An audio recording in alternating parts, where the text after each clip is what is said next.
É tarde da noite e, mais uma vez, você se vê encarando uma tarefa inacabada. Você sabe que deveria estar trabalhando nela, mas em vez disso, pega o celular, rola distraidamente pelas redes sociais ou até decide que este é o momento perfeito para organizar sua mesa. Só mais um vídeo você promete a si mesmo, ou apenas um lanchinho antes de começar de verdade. Mas quando finalmente olha para o relógio, percebe que horas se passaram. O prazo agora está mais próximo do que nunca, e a ansiedade começa a surgir. Soa familiar? Bem-vindo ao círculo vicioso da procrastinação.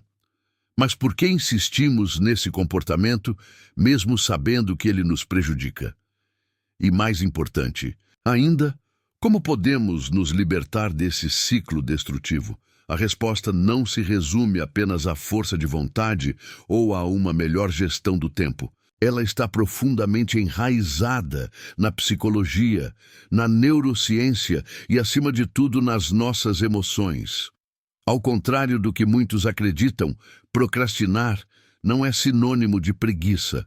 Na verdade, trata-se de um mecanismo de defesa contra o desconforto. Quando percebemos uma tarefa como difícil, estressante ou esmagadora, nosso cérebro a interpreta como uma ameaça. Isso ativa a amígdala, a parte responsável por processar emoções como medo e ansiedade. Diante dessa sensação desagradável, nosso instinto nos leva a buscar um alívio imediato. É nesse momento que recorremos às distrações, que oferecem gratificação instantânea. Um vídeo engraçado, um scroll infinito no celular, um episódio rápido da série favorita. Esse comportamento é conhecido pelos psicólogos como reparo, de humor de curto prazo, ou seja, seu cérebro prioriza sentir-se bem agora, ignorando as consequências futuras. O problema é que, cada vez que procrastinamos, reforçamos esse padrão. O cérebro aprende que evitar o trabalho proporciona um alívio temporário, tornando ainda mais difícil começar na próxima vez. Mas há esperança. Quebrar esse ciclo exige mais do que simples disciplina. Requer compreender os gatilhos emocionais por trás da procrastinação e desenvolver estratégias para enganar nosso próprio cérebro. Afinal, se conseguimos nos treinar para evitar tarefas difíceis, também podemos nos treinar para enfrentá-las. Então, como podemos reverter esse padrão e finalmente retomar o controle? A procrastinação é frequentemente desencadeada pelo medo e pelo estresse, tornando a tarefa diante de nós algo intimidador. Para combatê-la de maneira eficaz, é essencial reformular a forma como encaramos nossas obrigações. Em vez de enxergá-las como desafios assustadores, divida-as em pequenas etapas gerenciáveis e acessíveis. A chave para dar o primeiro passo é torná-lo tão simples que seja impossível não começar. Pode ser algo tão trivial quanto escrever a primeira palavra de um texto ou organizar um único item da mesa. Quando reduzimos essa barreira inicial, o cérebro deixa de perceber a tarefa como uma ameaça, o que facilita a entrada em ação. Além disso, celebrar pequenos avanços ao longo do caminho fortalece um ciclo positivo de motivação e realização. Pequenos sucessos acumulados geram impulso e aumentam a confiança.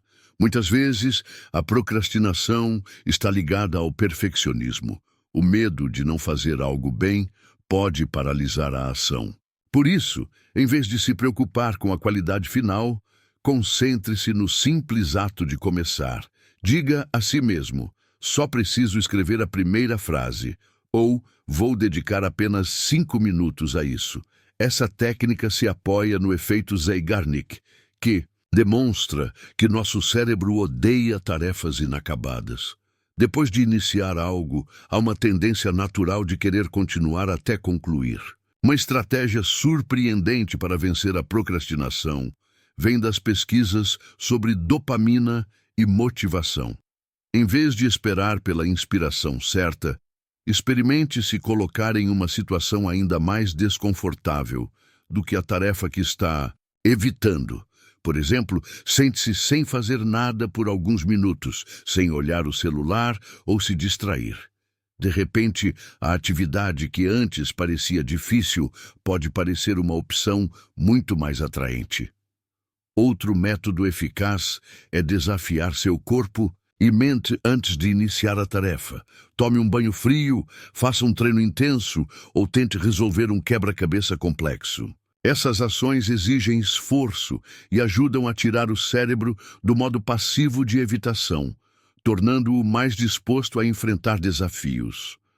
Quando você se acostuma a sair da zona de conforto, sua resistência a tarefas difíceis diminui e a procrastinação perde o poder sobre você. A procrastinação não é apenas uma questão de falta de disciplina, mas muitas vezes o resultado de distrações constantes que sequestram nossa atenção. Se o celular estiver ao alcance das mãos, seu cérebro buscará automaticamente aquela gratificação instantânea ao verificar mensagens, redes sociais ou assistir a vídeos. Pequenos momentos de distração podem rapidamente se transformar em horas de improdutividade sem que você perceba. Por isso, a melhor estratégia é tornar a procrastinação mais difícil do que o trabalho. Criar um ambiente livre de distrações é essencial. Aplicativos que bloqueiam redes sociais, deixar o celular em outra sala ou ativar o modo não perturbe podem ser medidas simples, mas extremamente eficazes. Além disso, manter um espaço de trabalho organizado e aplicar o método Pomodoro para trabalhar em períodos curtos e intensos, seguidos de pausas estratégicas, ajuda a manter a concentração sem esgotamento mental. Muitas vezes, o maior obstáculo para iniciar uma tarefa não é a preguiça, mas sim o medo do fracasso, a insegurança ou o perfeccionismo. Nesses momentos, a autocompaixão se torna uma ferramenta poderosa. Estudos mostram que pessoas que se perdoam por procrastinar no passado são menos propensas a repetir esse padrão. Em vez de se culpar, pergunte-se: o que exatamente estou evitando? Qual é o pior que pode acontecer? Ou, como posso tornar essa tarefa menos assustadora? Escrever sobre esses medos pode ajudar a reduzir a carga emocional e tornar o problema mais claro e gerenciável. Outro grande vilão da produtividade é a falsa sensação de tempo abundante, causada por prazos distantes.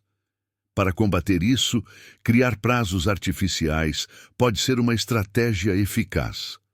Comprometer-se com um amigo, por exemplo, dizendo que enviará um trabalho até determinado horário, aumenta o senso de urgência e evita adiamentos desnecessários.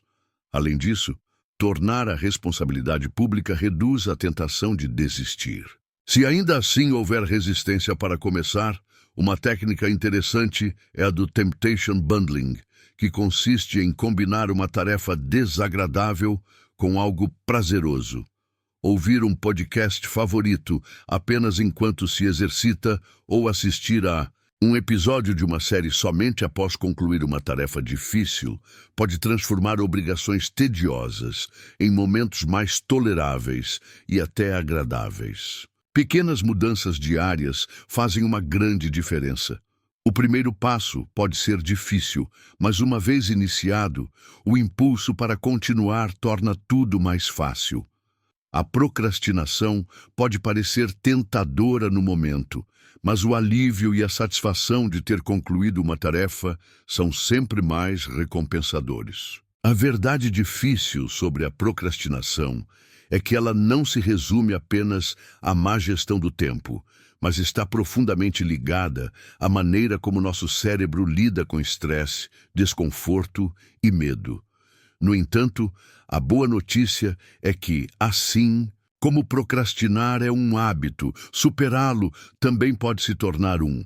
E você tem o poder de cultivar esse hábito enfrentando os gatilhos emocionais, dividindo grandes tarefas em etapas menores e aplicando estratégias como o método do faça, algo mais difícil. Assim, é possível reprogramar seu cérebro para agir ao invés de evitar. A chave não está em esperar pela motivação, mas em dar pequenos passos intencionais. A ação gera impulso e o impulso alimenta a motivação.